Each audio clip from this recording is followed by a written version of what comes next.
वंदनीय संत समाज, धर्म प्रेमी बंधुओं, श्रद्धा मूर्ति माँ बहनों,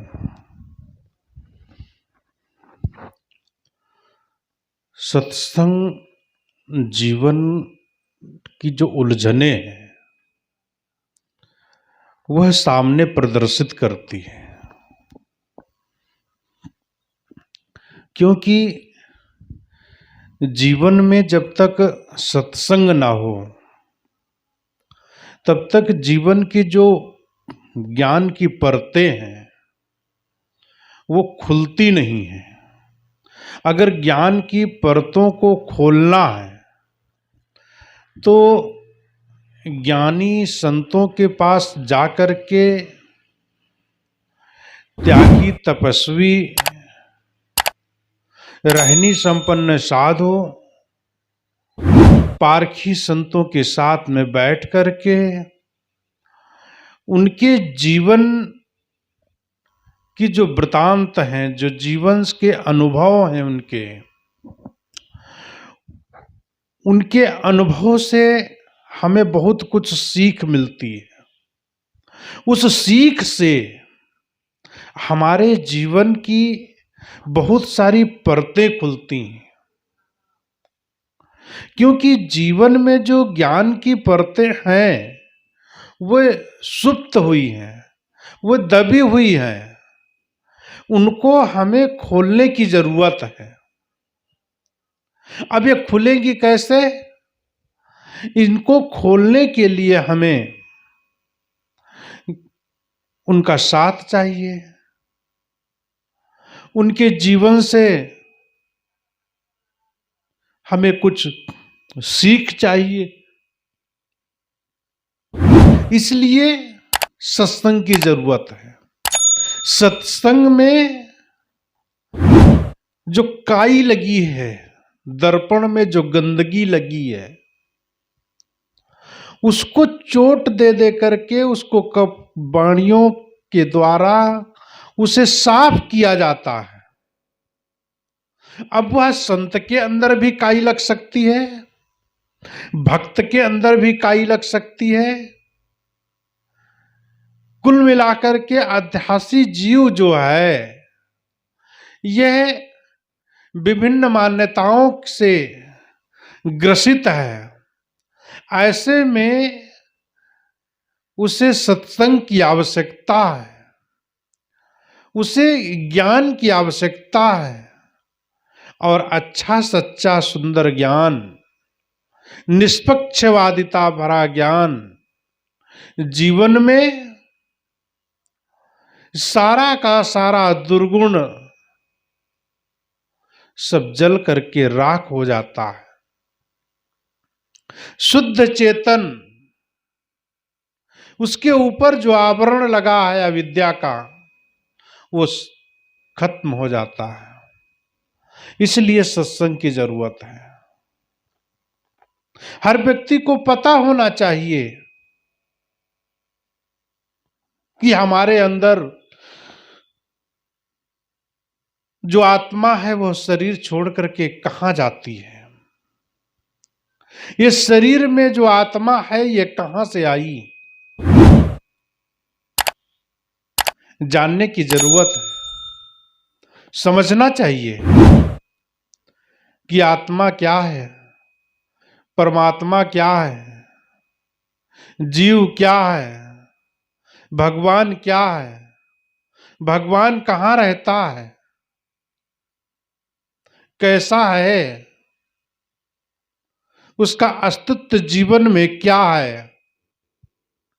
इन सारे प्रश्नों का उत्तर मानस पटल पे घूमता रहता है, और मानस पटल पे घूमता रहना भी चाहिए, क्योंकि जीवन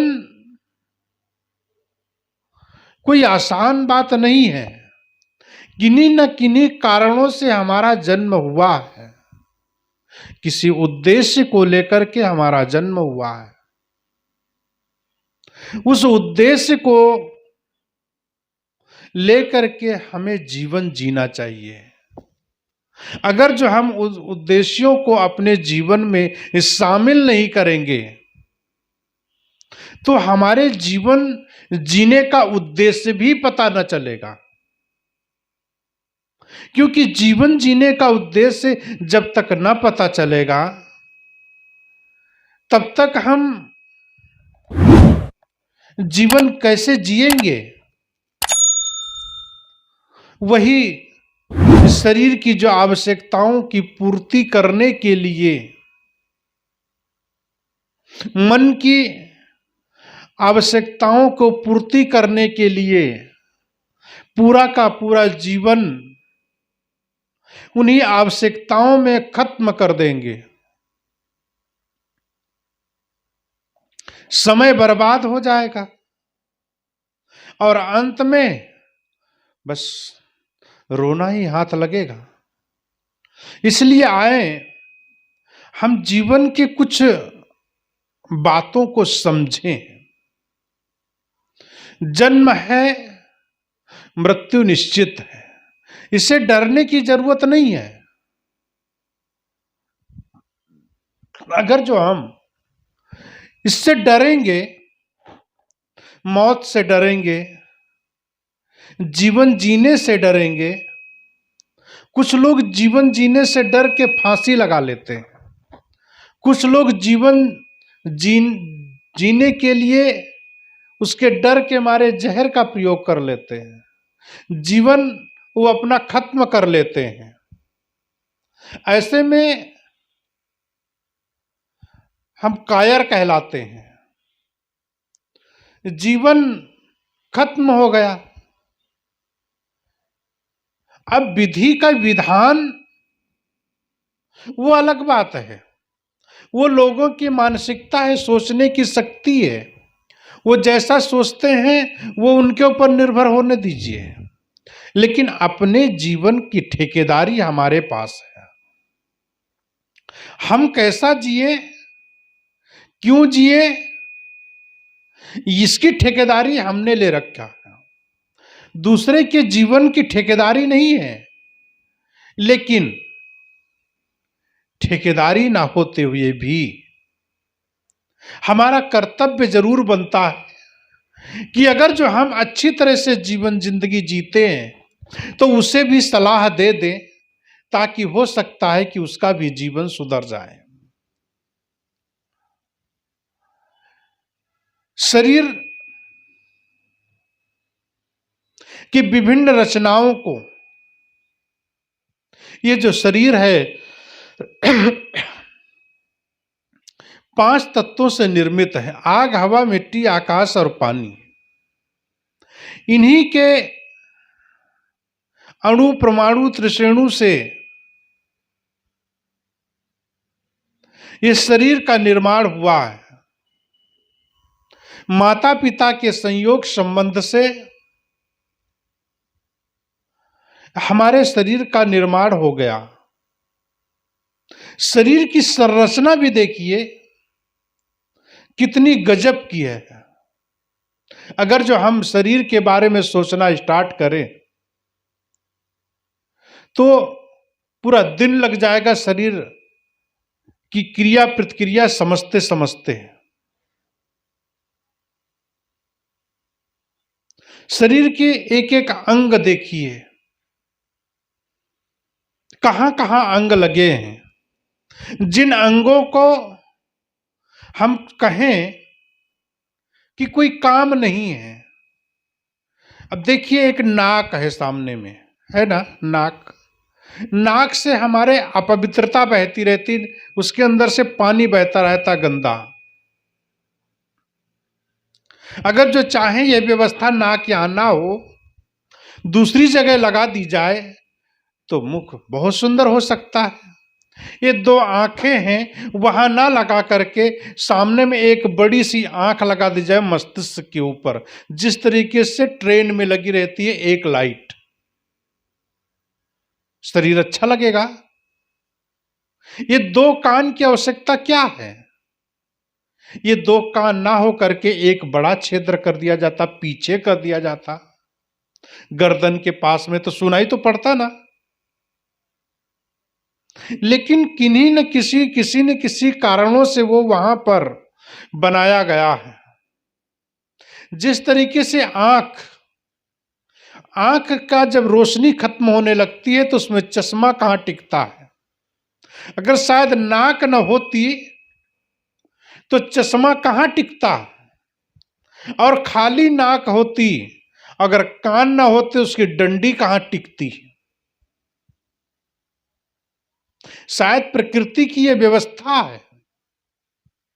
ये तो बाद में विज्ञान का तर्क व विज्ञान की खोज, जो आंख के ऊपर चश्मा लगाने का एक दौर चला, इससे पहले नहीं हुआ करता था। किंतु हमारा शरीर, कहीं न कहीं जो भी अंग हमें मिले हैं वरदान स्वरूप है। उन अंगों की बात अगर करते हैं, जो जहां पर है, जैसा है, वह सुंदर और व्यवस्थित है। शरीर में कोई भी चीज अव्यवस्थित नहीं है। जहां पर जो बाल उगना है वो वहीं पर बाल उगते हैं। मनुष्य के शरीर में तलवे में और हाथ में देखिए बाल नहीं है, मस्तिष्क के ऊपर में बाल नहीं है, नाक के ऊपर में बाल नहीं है। अपवाद है कहीं किसी के पास है, वो अलग की बात है, लेकिन 99% में किसी के पास नहीं है। ये प्रकृति की व्यवस्था है। नाक के अंदर देखिए बाल हैं, बाहर से कोई भी कचरा नाक के अंदर नहीं जाता, वो फिल्टर लगा हुआ है। आज पानी को छानने के लिए प्रकृति के पास में इतनी सुंदर व्यवस्था है। इतना बारिश का पानी पड़ता है पृथ्वी पर, और पृथ्वी छान के शुद्ध बढ़िया लेके अंदर जाती है, और वो फिर बाहर जब बोर के माध्यम से या किसी के माध्यम से निकलता है तो पानी पीने योग्य निकलता है। समुद्र का पानी खारा होता है, वही पृथ्वी के अंदर जब नीचे चला जाता है और जब वापस आता है तो पीने लायक बन जाता है। कुल मिलाकर के प्रकृति की बहुत सुंदर व्यवस्था है, और इसी प्रकृति की व्यवस्था को आप हम सब लोग बिगाड़ते चले जा रहे हैं। इसमें अपनी उंगली करते रहते हैं। कहते हैं कि हम विज्ञान की खोज करते हैं। जितनी विज्ञान की खोज बढ़ती चली जाती है, उतना ही हम प्रकृति से अलग होते चले जाते हैं। हमारा जीवन प्रकृति से भरपूर है, उससे जुड़ा हुआ है। अगर प्राकृतिक चीजें हमारे जीवन में ना मिले, हमारे शरीर को ना मिले, तो हमारा शरीर कहीं बुखार आ जाता है, कहीं सर्दी जुकाम हो जाता है।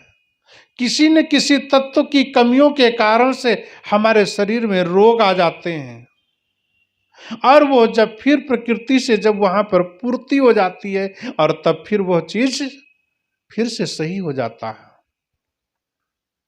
इसी शरीर की संरचना को देख करके मनुष्य एक गुलाब के फूल पे इतनी सुंदर रंग कहां से आ गए, उसके अंदर खुशबू किसने बिखेर दिया। छोटा सा राई का दाना, उसके अंदर सैकड़ों हजारों राई के दाने छिपे हुए हैं। एक बरगद के बीज के अंदर में पूरा वृक्ष समाया हुआ है। आम के गुठली में पूरा वृक्ष समाया हुआ है, पीपल के दाने में पूरा वृक्ष समाया हुआ है।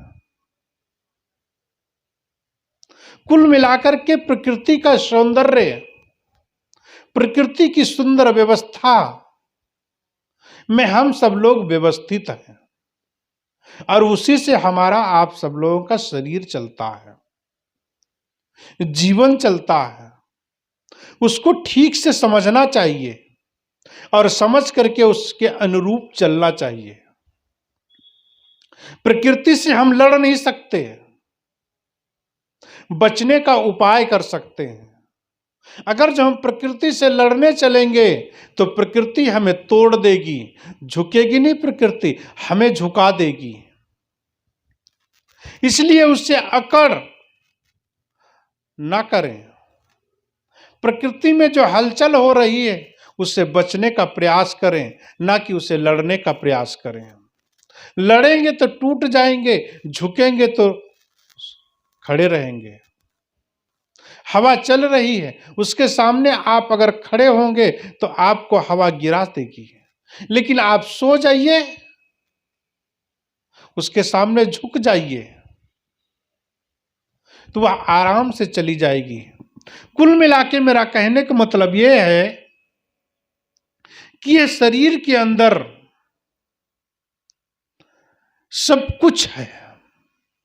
ब्लड बैंक, दुनिया में किसी भी ऐसी कोई कंपनी नहीं आई है, मनुष्य ने कोई अभी तक खोज नहीं किया है जो खून बनाने की फैक्ट्री कहीं लगा दे। और खून ये प्रकृति कहां से बनाती है? शरीर एक ऐसा ऑटोमेटिक यंत्र है। इस यंत्र के अंदर आप किसी भी प्रकार का पदार्थ डालें, किसी भी प्रकार का अनाज डालें, उस अनाज के अंदर से ऐसी मशीन है शरीर के अंदर, ना तो उसके अंदर कोई बिजली है, ना तो उसके अंदर कोई ऐसी मशीनें लगी हुई हैं, पत्थर लगे हुए हैं, जो कि पूरा मटेरियल जाता है दांत से चबा करके अंदर जब जाता है, आंत में छोटी आंत बड़ी आंत होते हुए वो जब 32 फीट की आंत से जब गुजरता है, वह अन्न लिक्विड में परिवर्तन हो जाता है। किसने उसको पीस दिया? कैसे पक गया? कच्चा खाते हैं, पक्का निकलता है। यह सुंदर व्यवस्था किसने बनाई? यह इतनी सुंदर व्यवस्था अब हम उसके अंदर में कैसे कैसे पदार्थ डालते हैं वो हम पे निर्भर करता है। मिर्ची की कड़वाहट, मिर्चे का तीतपन हाथ में लग जाता है तो हाथ में जलन होती है, ओंठ में लगते हैं तो ओंठ जलन होती, जीभ पे लगती जीभ जलन होती, गाल में अंदर में लग जाता तो उससे जलन होती है। लेकिन वही मिर्चे की कड़वाहट पेट में चली जाती है तो आराम से निकल जाती है, आखिरी द्वार भी वो परेशान हो जाता है। इसलिए बंधुओं, जीवन का, ये शरीर का जो विज्ञान है, विज्ञान नाम जानना, हर व्यक्ति को इसे जानना चाहिए, समझना चाहिए। उसी में यह जो शरीर को संचालित करने वाला जो जीव है इसके अंदर बैठा हुआ एक सत्ता है, वो जीव सत्ता अनुभव का विषय है, देखने का विषय नहीं है। कर कहें जीव कैसा कहां है, नहीं देख पड़ता स्वयं कह रहा है। तर्कवादी, विज्ञानवादी, भौतिकवादी कहते हैं कि शरीर में जीव नहीं है। निर्मल साहब हुए हैं, वो कहते हैं नहीं देख पड़ता है स्वयं कह रहा है। देखने की जरूरत नहीं है, वो स्वयं बोल रहा है। शरीर की क्रिया करते हुए, शरीर की क्रिया का संचालन करता वही है, स्वयं है। और जब वह शरीर में नहीं रहता तो यह शरीर पूरा जड़ हो जाता है। इस शरीर के अंदर चलने, हिलने, बोलने, डोलने की शक्ति नहीं रह जाती है। वह शक्ति कहां से आ गई? वह शक्ति ही जीव है। जीव, अब उसे हम आत्मा कह लें, जीव कह लें, उसी को सोल परमात्मा कह लें, ईश्वर कह लें, अगर जो आपके घर में व्यवस्थापक नहीं है, आपके घर की व्यवस्था नहीं हो सकती। इस संसार में जो कुछ भी चल रहा है, इसकी व्यवस्था करने वाला कौन है? प्रकृति की व्यवस्था करने वाला प्रकृति स्वयं है। गुण धर्म जब मिल जाते हैं, जड़ को जब गुण धर्म वातावरण मिल जाता है, तो वहां से वृक्ष तैयार हो जाता है। स्वभाव, अगर जो किसी चीज का वृक्ष है, उसी का बीज निकला हुआ है, तो वही बीज वही वृक्ष बनेगा। नीम के पेड़ में आप कुछ भी डालिए, कभी मीठा नहीं हो सकता। नीम के पेड़ के ऊपर गन्ना जगा दीजिए, उस गन्ने में मिठास आएगी। नीम के पत्ते कड़ू होंगे, नीम की जो गुठली होगी कड़ूपन मारेगी, और गन्ने में मिठास पैदा होगी। सुंदर व्यवस्था है ये। इसी व्यवस्था को देख करके लोग, फूल में खुशबू कहां से आई, बीज में वृक्ष कहां से आया, शरीर में जीव कहां से आया, इस आंत के अंदर खून कैसे बना, इसके अंदर वीर्य कैसे बना, इसके अंदर 9 महीना बच्चा कैसे रहा, इन सब सारे चीजों को देख करके आदमी भ्रमित हो जाता है। वह कहता है कहीं न कहीं ईश्वर परमात्मा खुदा गा डल्ला है, इसको बनाने वाला कोई है। तो मेरे प्यारे साथियों, बंधुओं, जीव यह सर्वज्ञ सब कुछ कर सकता है, इसके पास में सब कुछ करने की शक्ति है। प्रकृति के एक नियम है, उस नियम के तहत नियम एक भगवान है। नियम ना हो, अगर नियम कोई तोड़ नहीं सकता प्रकृति का। सदगुरु श्री अभिलाष साहब कहते हैं कि प्रकृति एक नियम है, नियम एक भगवान है, वहीं से सब कुछ संचालित होता है। इसलिए भगवान को ऊपर खोजने की जरूरत नहीं है, परमात्मा को ऊपर खोजने की जरूरत नहीं है। उस भगवान को, उस परमात्मा को मनुष्य के हृदय में खोजने की जरूरत है। सदगुरु कबीर साहब कहते हैं, हृदय बसे ते राम न जाना। उस अंतरात्मा आपके हृदय में बसी हुई है, उसको अगर जो नहीं जानोगे, उसको अगर नहीं पहचानोगे, दुनिया के झंझावत में पड़ करके अपने जीवन को नष्ट कर दोगे। इसलिए अपने जीवन को समझो, अपने आप को समझो।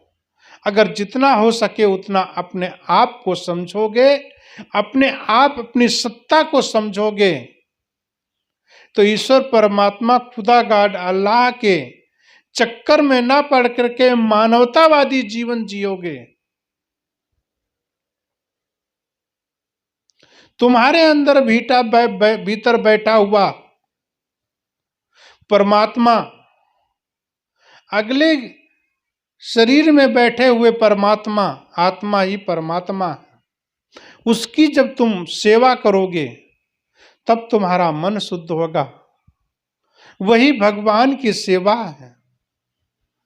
ईश्वर की बनाई हुई सृष्टि में आपने कुछ भी परिवर्तन करने की जरूरत नहीं है, वह स्वयं परिवर्तन होता है। संसार परिवर्तनशील है, हर क्षण परिवर्तन होता रहता है। तुम्हें सिर्फ जीवन जीना है, जीवन जी करके दूसरों की सेवा करनी है, मानव मात्र जीव मात्र की सेवा करनी है, जीवों पे दया करनी है। हृदय बसे ते राम न जाना। अगर हृदय में बसा हुआ है, उस राम को जानने की जरूरत है। अगर तुम उसको नहीं जानोगे, तो हमारा जीवन गलत मार्ग पे चल सकता है। और गलत मार्गी के जीवन जीने में हम अपने जीवन को जीवन न समझ पाएंगे और दूसरों के व्यवहार से हम दुखी होंगे। इसलिए हमारा जीवन हम ठीक से हम ही समझेंगे। जीवन हमारा व्यवहार और परमार्थ से चलता है। परमार्थ आस्था का विषय है, व्यवहार कर्म का विषय है। आस्था की भी जरूरत है और कर्म की भी जरूरत है। पूजा की भी जरूरत है, कर्म की भी जरूरत है। लेकिन पूजा की जगह है आस्था। आस्था में आप श्रद्धा रखेंगे, किसी के प्रति श्रद्धा होगी तो वह पूजा बन जाएगी।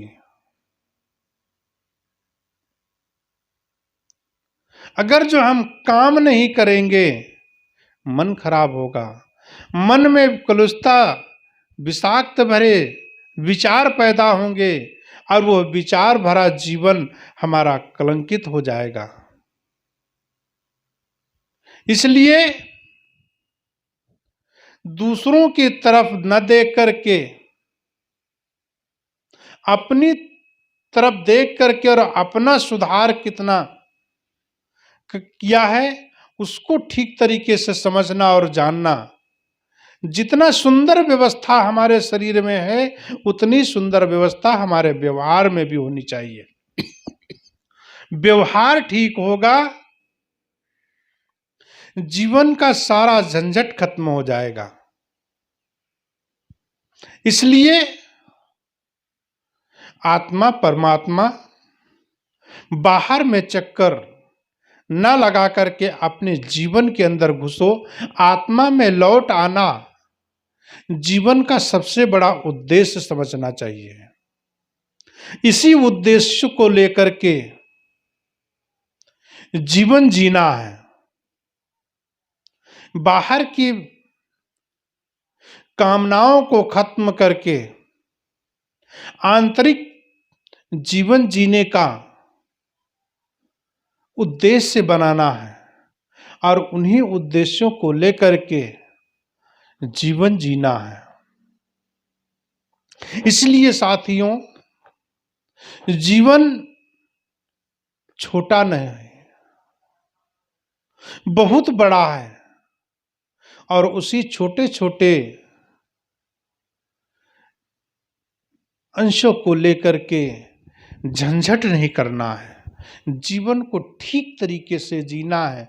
अपने को भी समझना है, दूसरों को समझना है। दूसरों की आवश्यकताओं को भी ध्यान रखना है और अपनी आवश्यकताओं की पूर्ति भी करनी है। इसलिए जीवन ठीक तरीके से जियो, मस्ती से जियो, हंसी से जियो और खुश रहो। खुश रहो, हर समय मुस्कुराओ। ये संतों का दुआ है, संतों का आशीर्वाद है, संतों का यही तुम्हारे लिए सबके लिए कल्याण भरी बातें हैं। बोलिए सदगुरु कबीर साहब की जय।